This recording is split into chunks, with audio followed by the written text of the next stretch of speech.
Alam mo ba, habang tahimik kang kumakain araw-araw at nasiyahan sa kinain mo, ngunit nakalimutan mo na sa loob, unti-unting sinisira ang ugat at mata at ang kidney mo. Yan ang ginawa sa asukal sa dugo mo.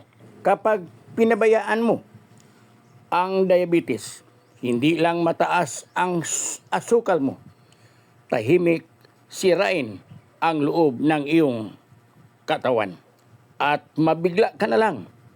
Ngunit alam mo ba, may makatulong sa iyo ang dahon ng tubo or sugar cane. Pabagalin ang pagsipsip ng asukal sa dugo.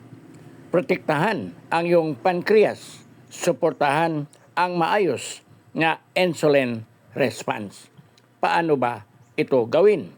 Hugasan ang 7 dahon ng sugarcane, presko man o dry na dahon. Pakuluan mo sa 2 basong tubig sa loob ng 10 minuto. Inumin mo kalahating baso sa umaga at sa gabi.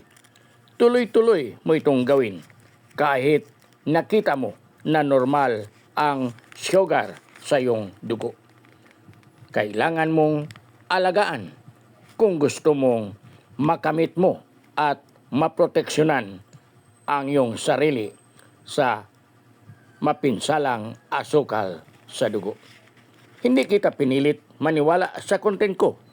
Pwede kang magsagawa ng sariling research.